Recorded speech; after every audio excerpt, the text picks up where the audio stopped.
This channel does not promote any violent, harmful, or illegal activities. All content provided by this channel is meant for an educational purpose only. Brought to you by V-Guard, co-powered by Sensodyne O Bhimal, বলো কথা Keshari. Associate sponsor Ultratech Cement। এবার আমাদের আবার উত্তরের দিকে নজর রাখতেই হচ্ছে, কারণ পাখির চোখ উত্তর। জয়ের পর কোচবিহারের মমতা বন্দ্যোপাধ্যায় মদন মোহন মন্দিরে পুজো দিলেন মুখ্যমন্ত্রী মমতা বন্দ্যোপাধ্যায়। সেই ছবি আপনাদেরকে দেখাচ্ছি এই মুহূর্তে।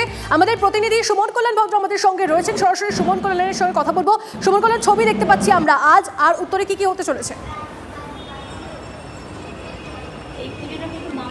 দেখো, মুখ্যমন্ত্রী গতকালকেই উত্তরবঙ্গ মেডিকেল কলেজ ঘুরে কিন্তু কোচবিহারে এসছেন। তিনি বলেছিলেন যে যেহেতু কোচবিহার উত্তরবঙ্গের মতো একমাত্র জায়গা যেখানে তৃণমূল কংগ্রেস জয়লাভ করেছে, তাই মা মাটি মানুষের পক্ষ থেকে তিনি মদন মোহনকে পুজো দেবেন। এই মুহূর্তে সেই পুজো চলছে। কিছুক্ষণ আগেই মুখ্যমন্ত্রী মদন মোহন মন্দিরে এসছেন এবং অঞ্জলি হচ্ছে, পুজো হচ্ছে, অর্চনা হচ্ছে। তৃণমূলের বেশ কয়েকজন নেতা নেত্রী রয়েছেন সেখানে। রয়েছেন সদ্য যিনি জয়ী হয়েছেন সাংসদ জগদীশ বসুনিয়া, রয়েছেন উত্তরবঙ্গ উন্নয়ন মন্ত্রী উদয়ন গুহ, জেলা সভাপতি অভিজিৎ দেব ভৌমিক, রবীন্দ্রনাথ ঘোষ, সকলেই কিন্তু মুখ্যমন্ত্রীর সঙ্গে সেই মদন মোহনের পুজোর দিচ্ছেন। ফলে এখান থেকে বেরিয়ে তিনি যাবেন অনন্ত মহারাজের বাড়িতে। অনন্ত মহারাজ যিনি গতকালকেই বলেছিলেন যে তিনি রেলের এই দুর্ঘটনা নিয়ে রেলকে দোষেছিলেন, রেলের নিরাপত্তা নিয়ে দোষেছিলেন, সেই অনন্ত মহারাজের সঙ্গে কিন্তু আজকে তার দেখা হবে কিছুক্ষণের মধ্যেই।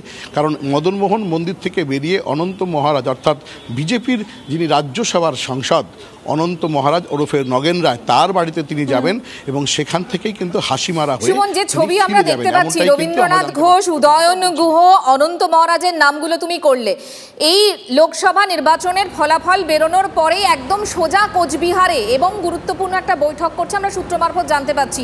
এটা কি 26-এর একটা প্ল্যাটফর্ম তৈরি করা? কোচবিহারই কেন?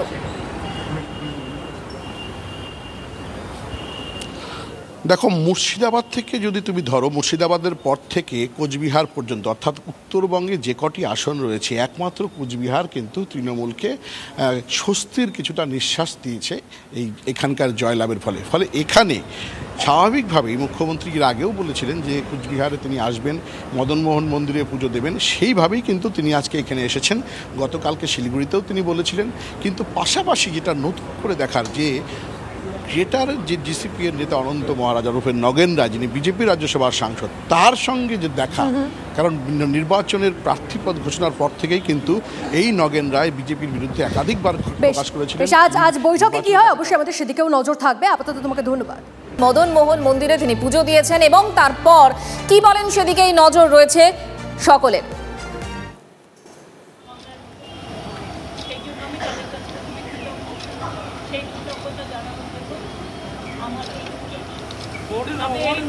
মন্দিরের অ্যাকচুয়াল ট্রাস্টের চেয়ারম্যান হচ্ছে ডিএম, ডিস্ট্রিক্ট ম্যাজিস্ট্রেটে দেখাশোনা করে এবং গেস্ট হাউসও আমরা ভালো করে আশা করি করা হচ্ছে। এবং হেরিটেজ টাউনের কাজ এই ইলেকশনের জন্য 3 মাস বন্ধ ছিল সব, সেই কাজগুলো নতুন করে আবার শুরু করা হচ্ছে। আর হেরিটেজ টাউন কিন্তু one of the best heritage টাউনের নবদ্বীপ এবং কোচবিহারে হচ্ছে। সুতরাং আমি মনে করি যে এদের কাজগুলো ইমিডিয়েট আবার ভালো করে শুরু করতে। Brought to you by V-Guard, co-powered by Sensodyne O Bhimal, বলো কথা Keshari. Associate sponsor Ultratech Cement।